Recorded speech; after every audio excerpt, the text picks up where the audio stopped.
प्रधानमंत्री नरेंद्र मोदी ने कोरोना प्रभावित राज्यों के मुख्यमंत्रियों के साथ बैठक की। कहा, अभी और सतर्क रहने की जरूरत है। सभी देशवासियों तक वैक्सीन पहुंचाना हमारा लक्ष्य है। गुजरात के केवाडिया में 80वें अखिल भारतीय पीठासीन अधिकारी सम्मेलन आज से हुआ शुरू। राष्ट्रपति रामनाथ कोविंद ने कहा, लोकतंत्र की नैतिकताओं को हमारे संविधान में किया गया है शामिल।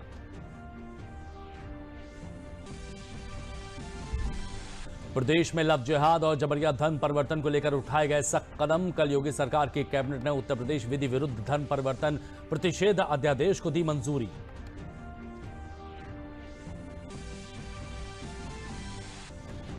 और देवोत्थानी एकादशी का पर्व मनाया जा रहा है आज। मान्यता के अनुसार भगवान विष्णु की 4 महीने की योग निद्रा आज हुई है पूरी। इसी के साथ रुके हुए शादी विवाह आदि सहित सभी अन्य शुभ कार्य हुए शुरू।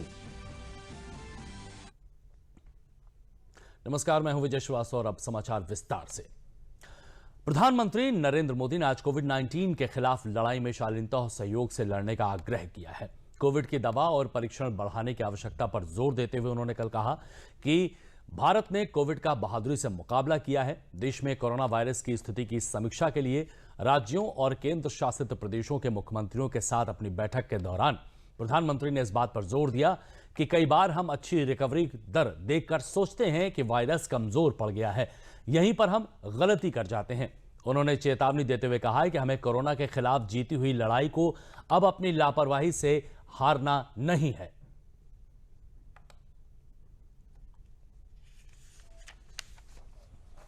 जब कोरोना से रिकवरी का रेट बढ़ा तो लोगों को लगता है कि ये वायरस नुकसान नहीं कर रहा है, ये कमजोर हो गया है।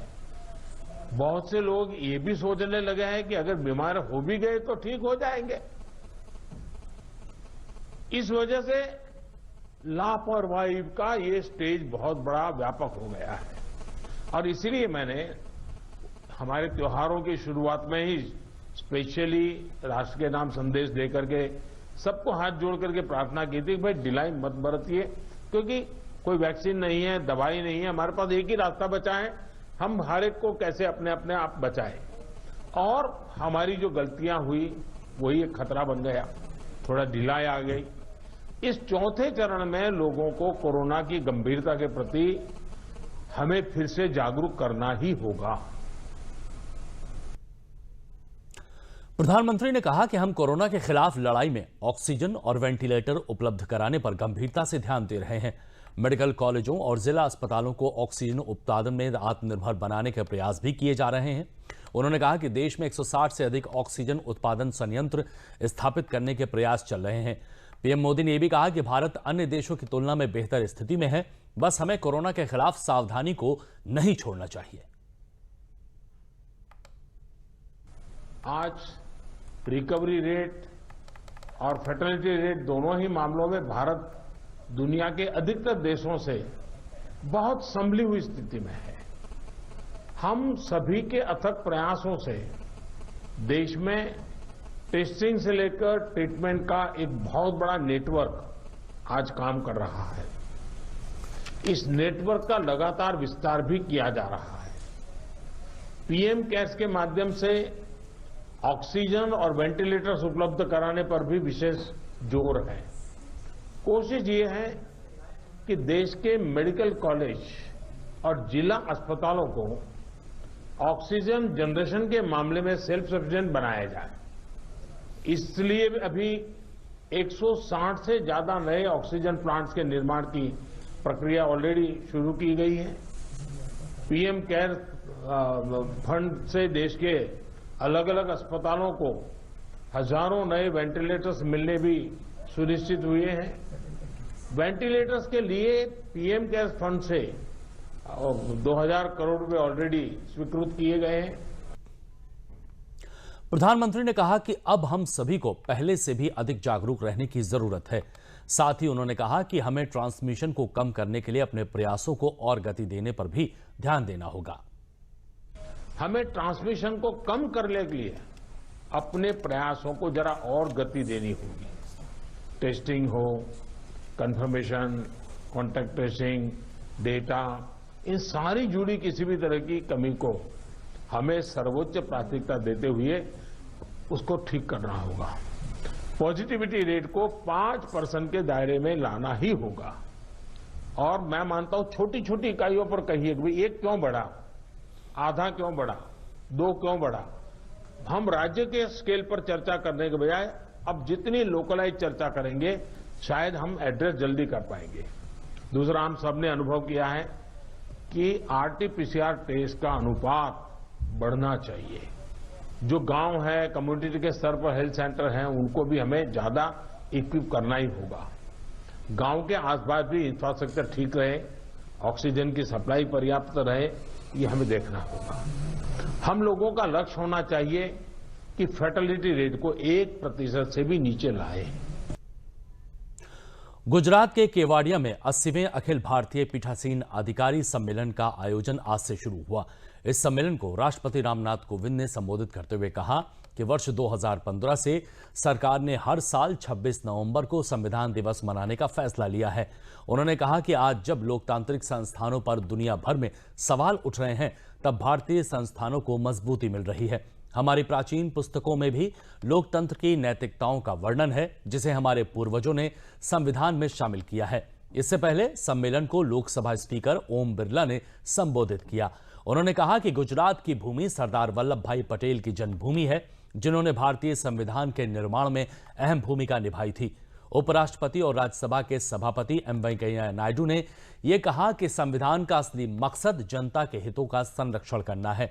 इस अवसर पर एक प्रदर्शनी का आयोजन भी किया गया, जिसका अवलोकन राष्ट्रपति रामनाथ कोविंद सहित अन्य महत्वपूर्ण व्यक्तियों ने किया।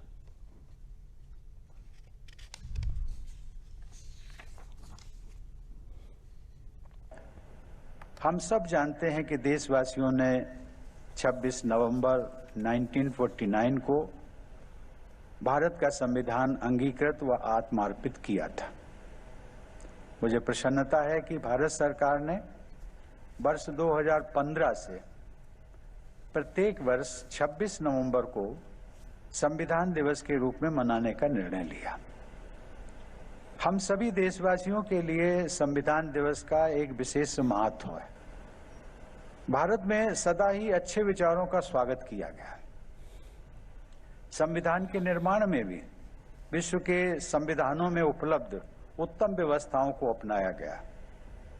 असाधारण विवेक के धनी डॉक्टर राजेंद्र प्रसाद की अध्यक्षता में संविधान सभा ने बड़ी सूझबूझ के साथ हमारे संविधान को अंतिम रूप दिया। हमारे देश की संसद और विधानसभाएं हमारी संसदीय व्यवस्था का आधार हैं। उन पर देशवासियों की नियति के निर्धारण का महत्वपूर्ण दायित्व है। पिछले कुछ दशकों में आम जनमानस की आशाओं, आकांक्षाओं और जागरूकता में लगातार बढ़ोतरी हुई है। इसलिए संसद एवं विधानमंडलों की भूमिका व जिम्मेदारियां और भी बढ़ गई हैं। जनप्रतिनिधियों से यह अपेक्षा की जाती है कि वे लोकतंत्र के सिद्धांतों के प्रति सदैव निष्ठावान रहें।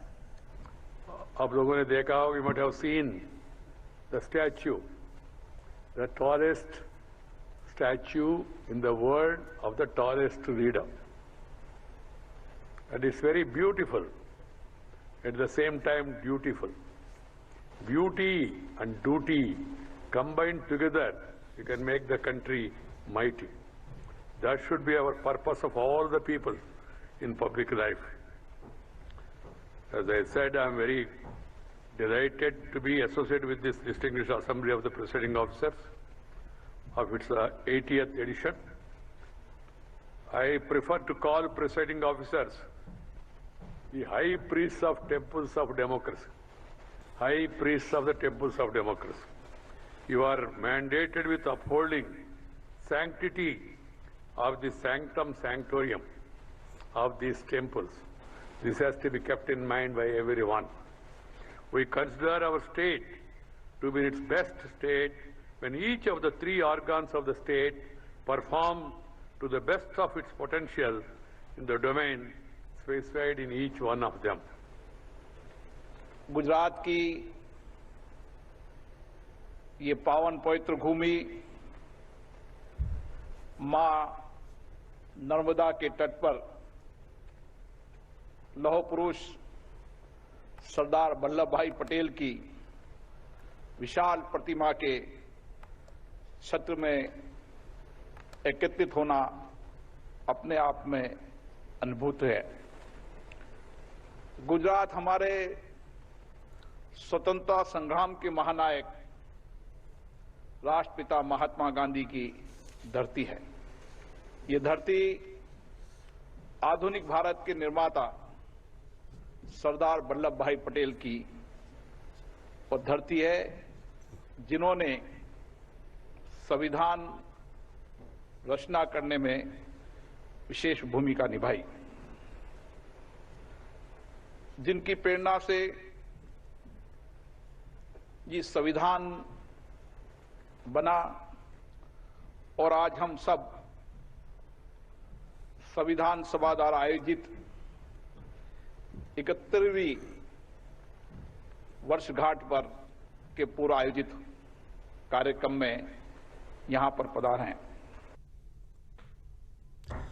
उत्तर प्रदेश में लव जिहाद और जबरिया धर्म परिवर्तन को लेकर सख्त कदम उठाए गए हैं। मंगलवार को आयोजित कैबिनेट की बैठक में उत्तर प्रदेश विधि विरुद्ध धर्म परिवर्तन प्रतिषेध अध्यादेश को मंजूरी दी गई। इसके तहत अब बलपूर्वक उत्पीड़न, प्रलोभन या किसी कपट के जरिए किया गया धर्म परिवर्तन अपराध की श्रेणी में आएगा। इसके साथ ही दूसरे धर्म में शादी के लिए अब जिला अधिकारी के अनुमति को अनिवार्य बनाया गया है।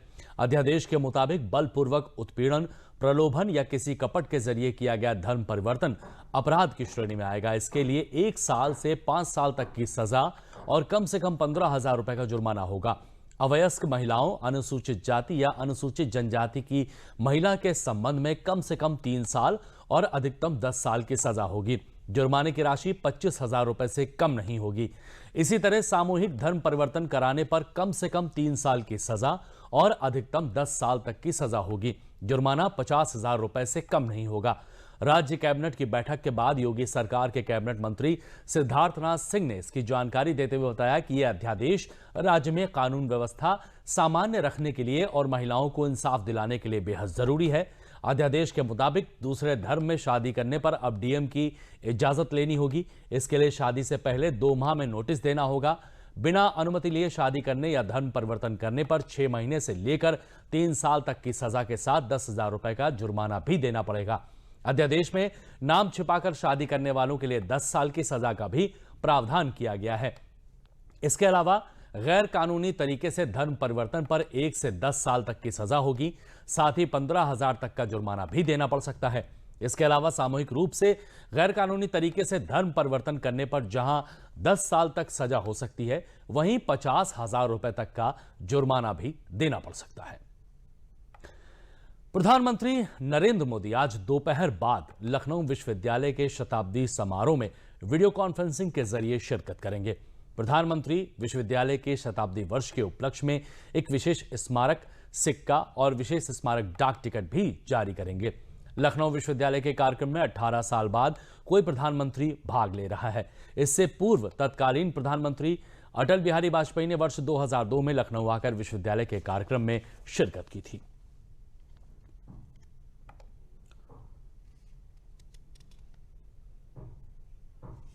और बुलेटिन में आगे बढ़ने से पहले लेते हैं एक छोटा सा ब्रेक।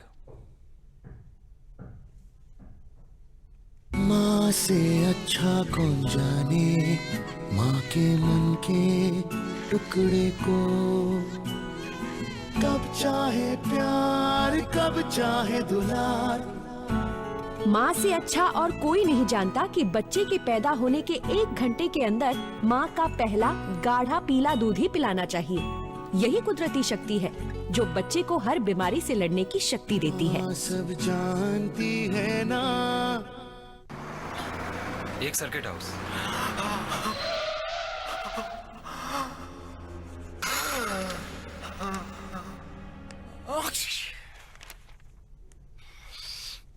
नोवेल कोरोना वायरस बीमारी को फैलने से रोका जा सकता है। खांसते और छींकते वक्त अपने मुंह पर रुमाल और टिश्यू रखकर इसे फैलने से रोक सकते हैं। अपनी सुरक्षा के लिए हमारी मदद करें। अगर आपको खांसी, बुखार या सांस लेने में तकलीफ हो तो तुरंत नजदीकी स्वास्थ्य केंद्र जाएं। लेकिन 25 लाख नवजात शिशुओं की मृत्यु विश्व में हर वर्ष हो जाती है।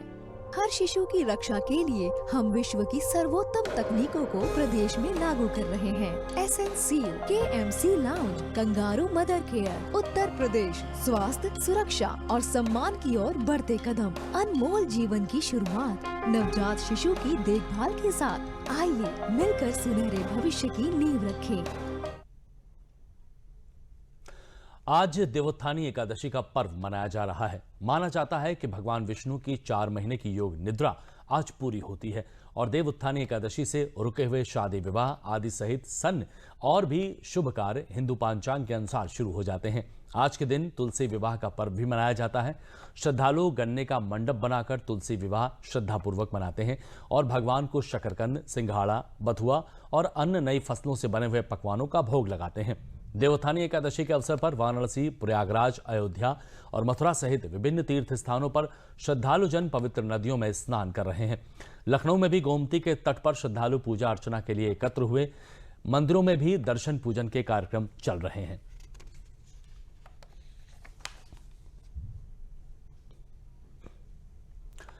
कांग्रेस के वरिष्ठ नेता अहमद पटेल का मंगलवार देर रात निधन हो गया। अहमद पटेल करीब 1 महीना पहले कोरोना से संक्रमित हो गए थे। उनका मेदांता अस्पताल में इलाज चल रहा था। अहमद पटेल के बेटे फैजल पटेल ने ट्वीट कर उनके निधन की सूचना दी है। फैजल पटेल ने कहा है कि आज सुबह 3:30 बजे उनके पिता का निधन हो गया।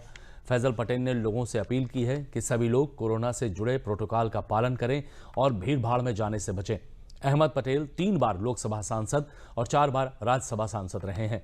पटेल कांग्रेस की निवर्तमान अंतरिम अध्यक्ष सोनिया गांधी के राजनीतिक सलाहकार भी थे। राष्ट्रपति रामनाथ कोविंद ने कांग्रेस के दिग्गज नेता अहमद पटेल के निधन पर दुख जताया है। राष्ट्रपति ने ट्वीट कर कहा है कि कांग्रेस के दिग्गज नेता अहमद पटेल के निधन से बहुत दुख पहुंचा है। कुशल सांसद श्री पटेल ने रणनीतिक कौशल और जननेता के आकर्षण के सम्मिलित गुण थे। उनके स्वभाव की वजह से हर पार्टी में उनके दोस्त थे। उनके परिजनों और मित्रों के प्रति मेरी संवेदनाएं हैं। प्रधानमंत्री नरेंद्र मोदी ने ट्वीट के माध्यम से कहा है कि अहमद पटेल जी के निधन से दुखी हूं। उन्होंने समाज की सेवा करते हुए सार्वजनिक जीवन में कई साल बिताए हैं। उन्हें अपने राजनीतिक कौशल के लिए जाना जाता था। कांग्रेस पार्टी को मजबूत करने में उनकी भूमिका को हमेशा याद किया जाएगा।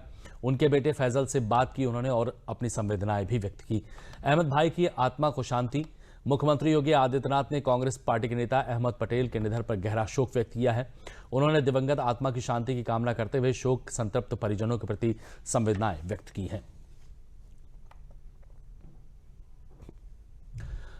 All India Muslim personal law board के उपाध्यक्ष और शिया धर्मगुरु डॉक्टर कल्बे सादिक का कल रात लखनऊ में एक अस्पताल में निधन हो गया। वे काफी समय से बीमार चल रहे थे। उन्हें सांस लेने में दिक्कत और निमोनिया के चलते अस्पताल में भर्ती कराया गया था। डॉक्टर कल्बे सादिक 81 वर्ष के थे और इस्लामिक स्कॉलर के रूप में दूर दूर तक जाने जाते थे। मौलाना को हजारों लोगों की मौजूदगी में सुपुर्द खाक किया गया। मुख्यमंत्री योगी आदित्यनाथ ने मौलाना कल्बे सादिक के निधन पर गहरा दुख व्यक्त किया है। सभी धर्मों के धर्मगुरुओं और राजनीतिक दलों के लोगों ने शोक व्यक्त किया है। मौलाना के जनाजे में प्रदेश के कई मंत्री भी शामिल हुए हैं। डॉक्टर कल्बे सादिक के निधन पर भाजपा के प्रदेश अध्यक्ष स्वतंत्र देव सिंह ने भी शोक व्यक्त किया है। बरेली मुरादाबाद खंड शिक्षक निर्वाचन क्षेत्र के लिए भाजपा प्रत्याशी हरे सिंह ढिल्लों के समर्थन में केंद्रीय श्रम और रोजगार मंत्री संतोष गंगवार ने शिक्षकों के बीच पहुंचकर प्रचार किया। इस अवसर पर केंद्रीय मंत्री ने शिक्षकों से कहा कि एमएलसी चुनाव में उनका एक एक मत प्रधानमंत्री नरेंद्र मोदी के हाथों को मजबूत बनाएगा। कार्यक्रम के बाद उन्होंने प्रेस से बात करते हुए कहा कि शिक्षकों की समस्याओं का समाधान हमारी वरीयता है। उन्होंने कहा केंद्र की सरकार सही दिशा में काम कर रही है, इसलिए ये हमारा दायित्व है कि हम सरकार को और मजबूत बनाएं।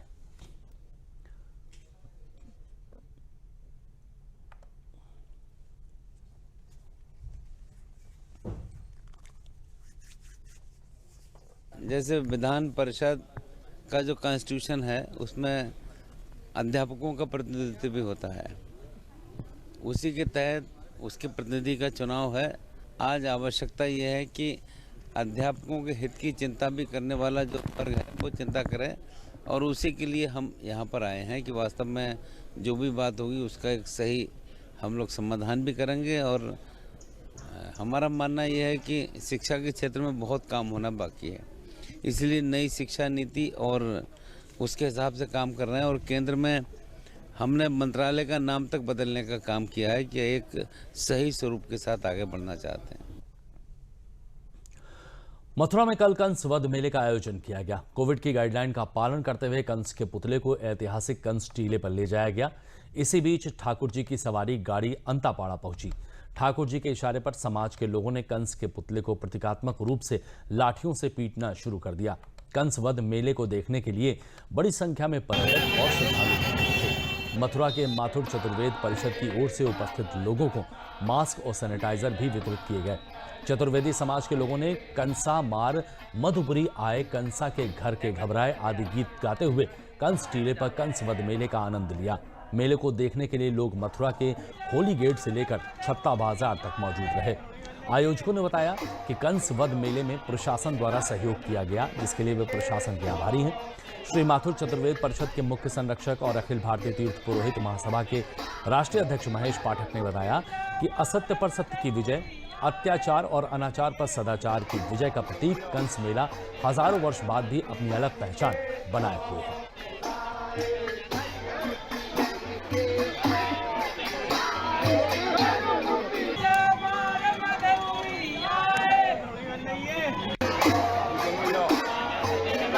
जो द्वापर युग से परंपरा चली आ रही है, हमारे भी समाज के लोग कंस के समय से ही मथुरा के हम वासी हैं और हम ये एक बुराई पर अच्छाई की जीत है। जैसा कि आपको सर्वविदित है कि जब आकाशवाणी हुई और कंस को ये वाणी हुई कि तुम्हारी बहन के जो 8वां बच्चा होगा उसी से तुम्हारा वध होगा, तो उसने अपनी बहन को कारागार में डाल दिया। कंस अत्याचारी था और फिर भगवान कृष्ण बलराम ने आज के ही दिन ब्रज से कंस से मुक्ति दिलाई। ये मथुरा की जो है 5,500 वर्ष पुराना भूमि है। ये परंपरागत उसी समय से मेला चला रहा है, जब से भगवान ने 5,500 वर्ष पहले कृष्ण भगवान ने बलरामों ने यहाँ वध किया था, तो उसी समय से हम लोगों का यहाँ वो है जन्म, तो उसी समय से हम इसको मेले को मनाते हैं।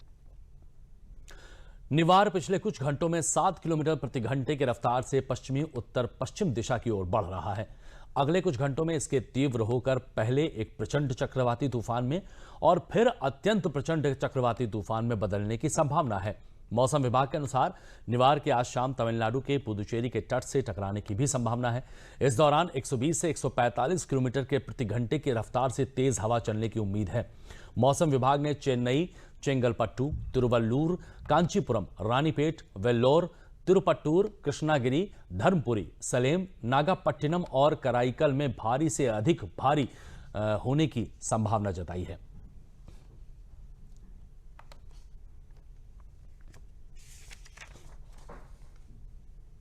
Severe cyclonic storm Nivar now lays over southwest Bay of Bengal at a distance of 350 km southeast of Chennai and 300 km from Puducherry and 260 km from Kadalur.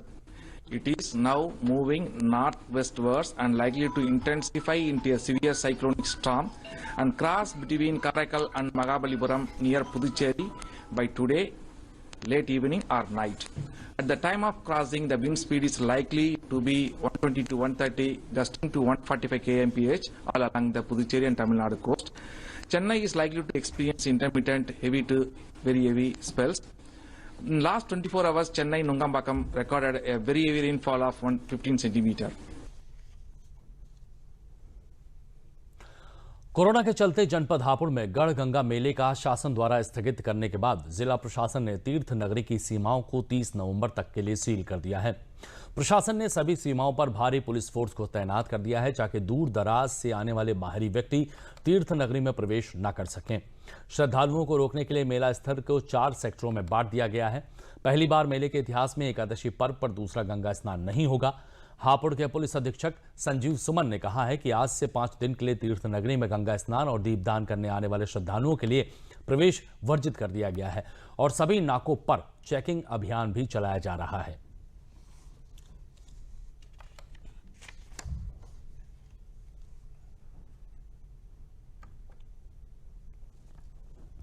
शासन ने जी व्यवस्था करी है, जो ये हमारे यहाँ भैंस सबके आते थे जी, उन सबको रोकने के लिए करा है, जिससे कोरोना ये चल रहा है, किसी को तकलीफ ना हो। वायरस न बढ़े, सरकार सही कर रही है जी। इस बार शासन के आदेशानुसार उसे स्थगित कर दिया गया है। इस गढ़ मेले को ना होने देने के लिए हम लोगों ने पर्याप्त पुलिस बल लगाया है। बाहर के जनपदों से भी पुलिस की मांग की गई है और पर्याप्त पुलिस बल हमने लगभग 20 नाके बना करके पूरे जनपद में लगा दिए हैं ताकि कोई भी व्यक्ति घाटों की तरफ ना जा पाए। और पिछली बार अभी तक में काफ़ी लोग आ जाते थे, इस बार एक भी व्यक्ति नहीं आने दिया गया है और ना ही हम आखिर तक एक भी व्यक्ति को आने देंगे। इस प्रशासन इस बात पे बिल्कुल प्रतिबद्ध है क्योंकि ये शासन के आदेश है। कोरोना का एक बहुत ही बड़ा वेव आ रहा है जो कई राज्यों में भी बढ़ता हुआ दिख रहा है। उसके दृष्टिगत भी सेफ्टी के दृष्टिगत भी ये चीज़ ज़रूरी हो जाती है कि कोई भी व्यक्ति इस तरह के सामूहिक कार्यक्रमों से परहेज करें। और बुलेटिन के अंत में प्रमुख समाचार एक बार फिर।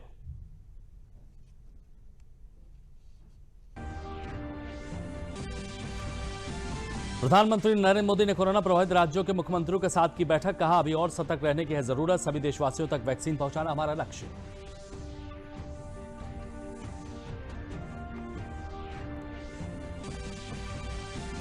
गुजरात के केवाड़िया में 80वें अखिल भारतीय पीठासीन अधिकारी सम्मेलन आज से शुरू हुआ। राष्ट्रपति रामनाथ कोविंद ने कहा, लोकतंत्र की नैतिकताओं को हमारे संविधान में किया गया है शामिल।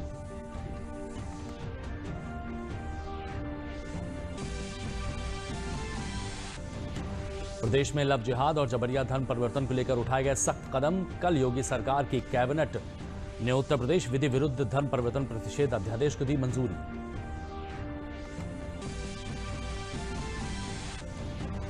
और देवोत्थानी एकादशी का पर्व मनाया जा रहा है आज। मान्यता के अनुसार भगवान विष्णु की 4 महीने की योग निद्रा आज हुई है पूरी। इसी के साथ रुके हुए शादी विवाह आदि सहित सभी अन्य शुभ कार्य हुए शुरू।